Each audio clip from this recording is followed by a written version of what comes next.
We will continue with the previous conversation. Now to start with, Krishna, Lamsang earlier said that because Reporters Without Borders, the ranking that came out today, one of the factors that measures our ranking is security indicator. And then, as Lamsang said earlier, we do not exactly have, somebody threatening a journalist or killing them, but you as a journalist, have you faced with any sorts of threats from people that you have reported against or reported for? In the last 2 years of my profession in 𝗪𝗀𝗃𝗀, I have not faced such kind of challenges so far. But then when I say that I have not faced any challenges, it is common for the reporters or the journalists to get calls or maybe some kind of calling about the stories after we cover that. So apart from such callings or complaints, I have not faced any kind of such challenges like the one that is predominant in other countries. What about you, 𝗱𝗶𝘀𝗀𝗀𝗀?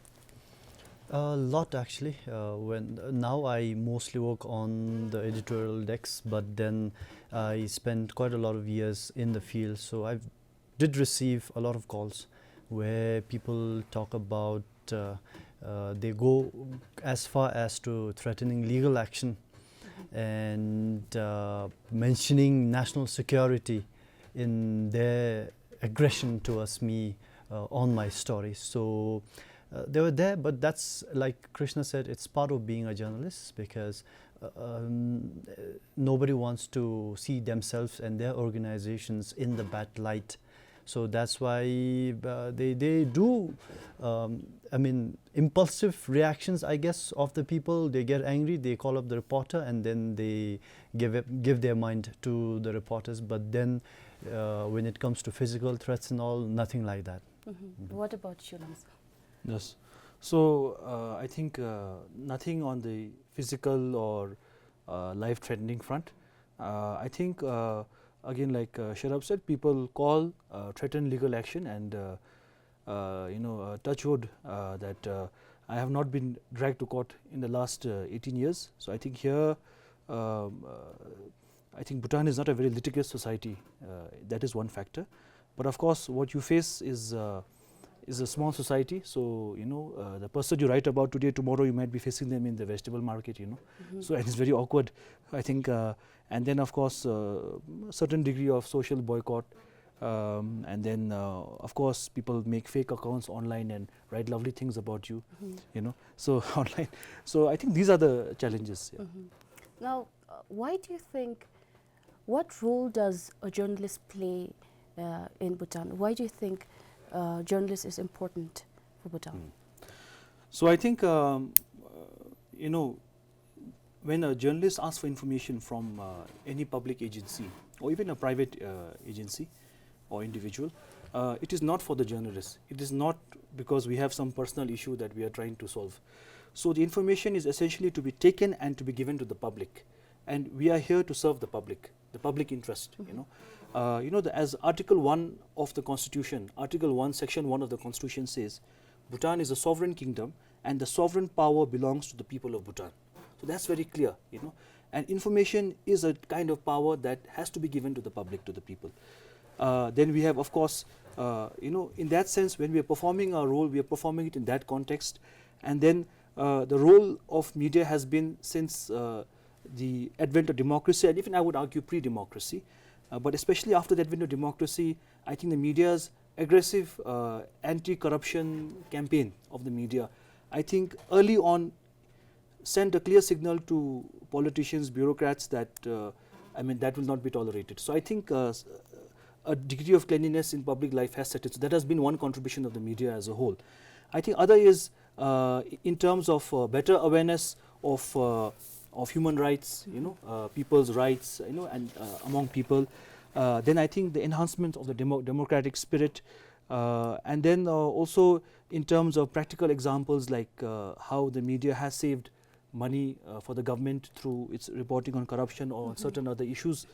So I think in multiple contribution to the public sphere and to the national interest. Right, right. This reminds me of a quote, all our freedoms depends on press freedom. Yes. Right now, Krishna, in 2 years of within that 2 years of you working as a reporter, do you think that you have made an impact to a certain story, and then this kind of made a bigger impact in the society? Yes, so as reporter, before we go for covering the story, we always have some kind of aims, or we always have some kind of goals. So like by doing this story, I can bring this kind of impact. So through the stories in the last 2 years, I feel that I have made some kind of impact in the society, because some stories whichever I have covered, that remained unknown or unheard by many of the people, especially the ones who are supposed to know about it. So through my stories, I have alerted many people, and then people they have also heard or known about that particular issue through my story. So one thing here, if I mention a particular story, so last year I have written one story about the CPMS process. So in Czech Post, what happened is that whenever the commuters they pass, they have to show their identity card. So on one hand, we say that we are going digital. So we have launched NDI and then other kind of digital apps. But then on the other hand, we have to show such kind of cards. So that story was really impactful. So after a few months of publishing the story, I think there were some changes there. So here I'm not trying to take all the credits, but I feel that the story was really impactful. Right, right. Now, 𝗱𝗶𝘀𝗀, of course, you said that you are mostly on the editing desk these days. But while you go for reporting, and while you went for reporting before you go for a reporting, do you practice self-censorship as to I shouldn't do this, do that? I think one of the main challenges of journalism in the country is self-censorship. Self-censorship at the individual level, at the reporter's level, and self-censorship at the editorial level. So that has a lot of impact. We have to be really careful the type of words that we use in our stories, type of stories that we do. But in general, there are 3 things that we in the media in the country are mindful of. One is national security, one is of course our royal family, and the third one is foreign policy. These are something that goes above and beyond, but then it doesn't mean that we do not report on that, but then report on those issues, but then we are mindful of those issues, those areas. Other than that, it's open. It's open. We can go in anywhere. We can report on anything in the country. So the question you asked about self-censorship, it happens. It happens, and I wouldn't say it doesn't happen. I'm sure Lamzang and Krishna would also agree on that. Yeah. If you have any additional points to make.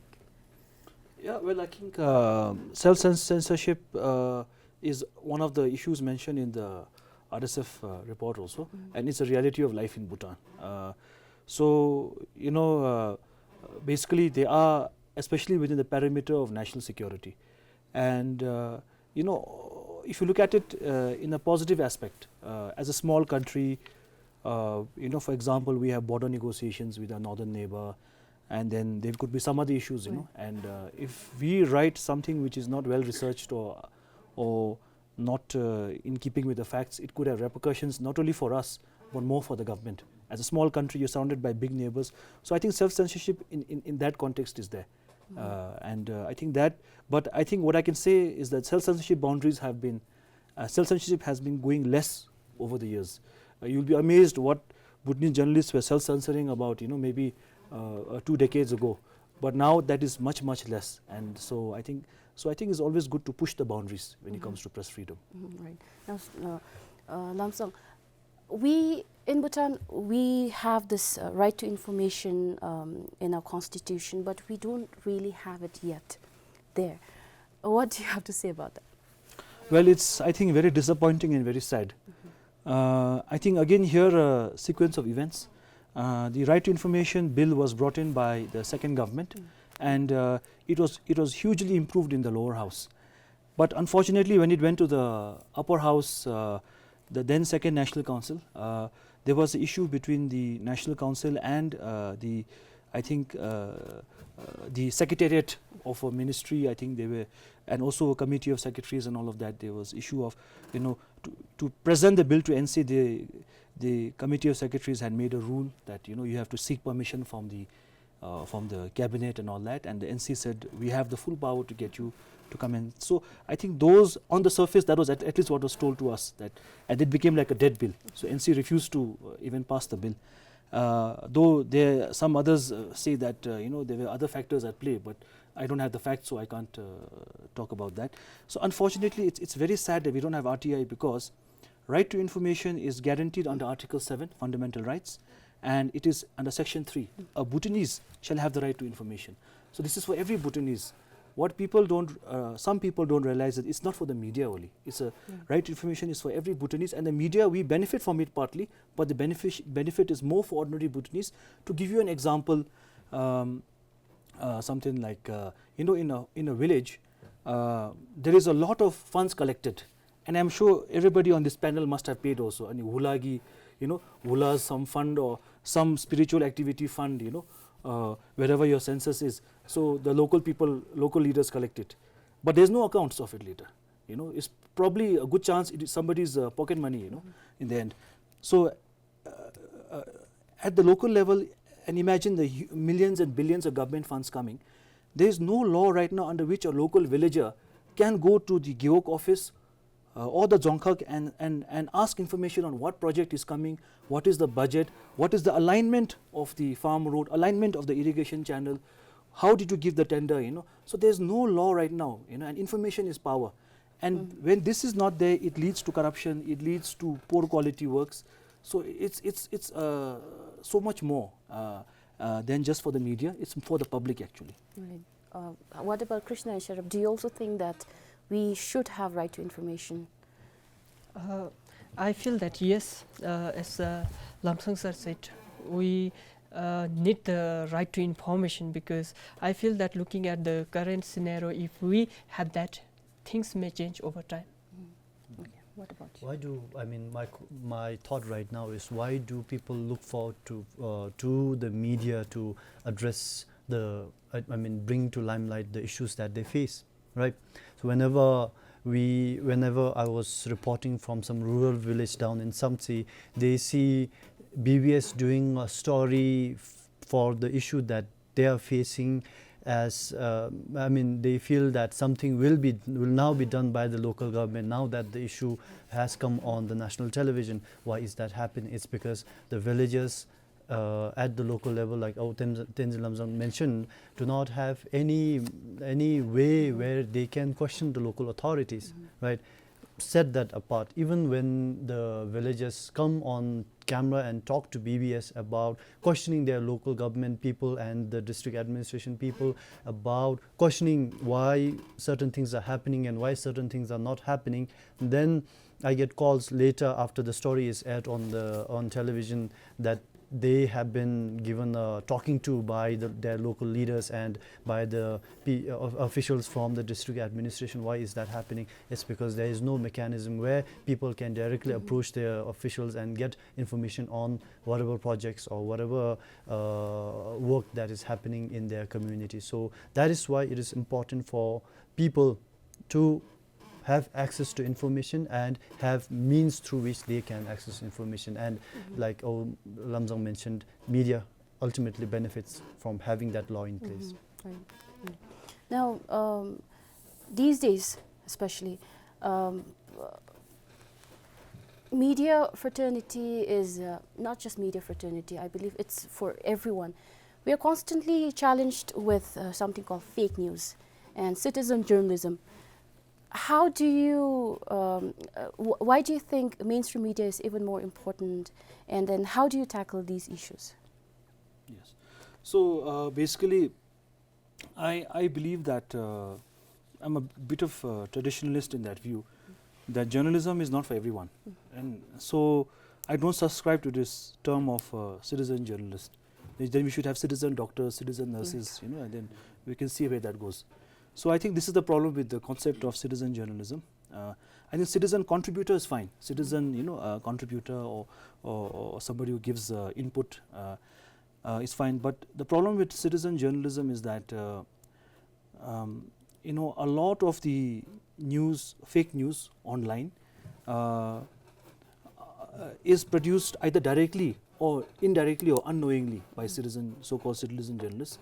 To give an example, like I mean, recently we have seen a lot of fake videos in Bhutan on TikTok and on Facebook and all that, and it's usually people who are either doing it intentionally or unintentionally, you know.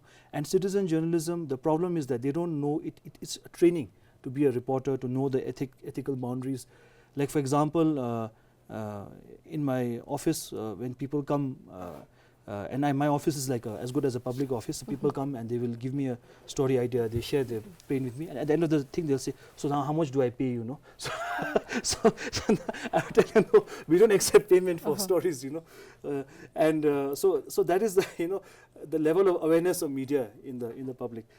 So I mean, so I think we have to proceed carefully, you know, and I think more than citizen journalism, we need awareness of your rights, you know. So if you are again the villager in the 𝗣𝗍𝗲 and the local authorities are violating your rights, you should know your rights and know how to get justice, whether in approaching the media or even going on social media. There's nothing wrong in that.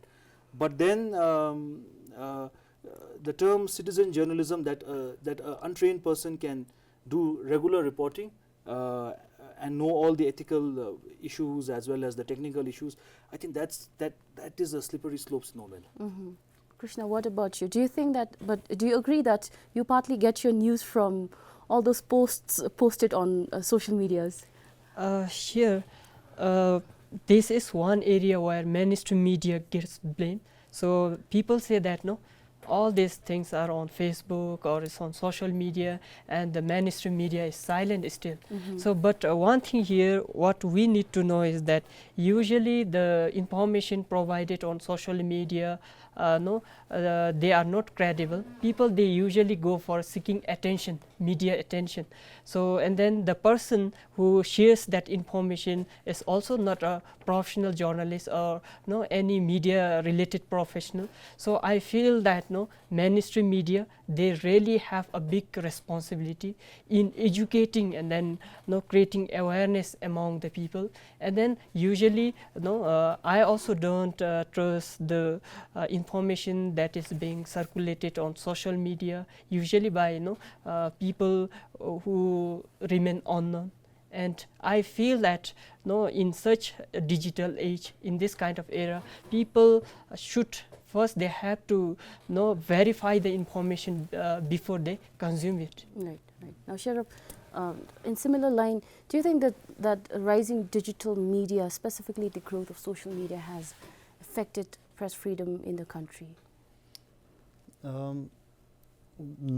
Hasn't really affected press freedom, but it has affected the media's ability to give out credible information. That's the primary impact that rising social media usage in the country has had on the traditional media like us.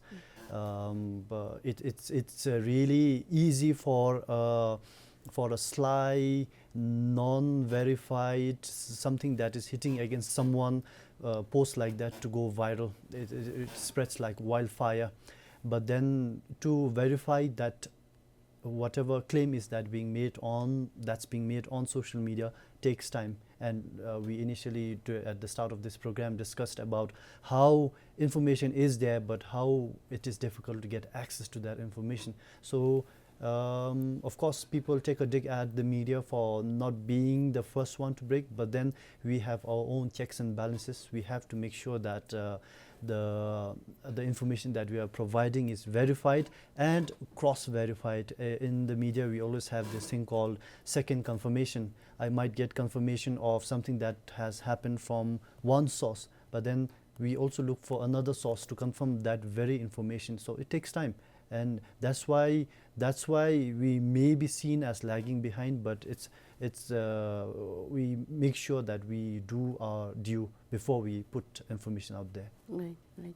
Now, 𝗪𝗲𝗀𝗀, what are some of the ethical considerations that journalists in Bhutan encounters? If you could. Yeah. Well, I think when I brief a new reporter who joins the newsroom, that's one of the first issues I talk about. Like, for example, if you're writing a story, it can't be about your family member. So I tell the reporter, if your uncle, auntie, or mom or dad or brother, sister is involved in that case, please remove yourself. Because even if you write factually and with all your sincerity, people will not think. So you have to remove yourself away from that. So I think that is a big ethical consideration. And I think also the others are, I think, there in the code of conduct for journalists, which is there with BICMA. And then you have to also have your own organizational code of conduct. So, like, for example, I mentioned in the earlier example, like this people coming in, and then offering, okay, now, like as if like we are some jammi in Sabji Bazaar, which is what they mistake us for sometimes.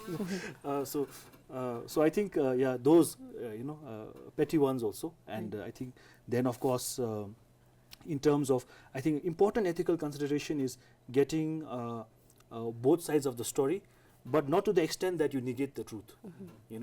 I think that you have to also balance that, and essentially your job is to get to the fact, but of course you always have to give the other side a say, a hearing, and then always I think you have to go out of your way to protect victims of sexual crimes or young children. Be careful in not revealing their identity, or of course not their names. And so I think on those lines we do have those ethical considerations. Right. Is there ethical, a little different ethical consideration for TV, 𝗱𝗶𝘀𝗀? Not really.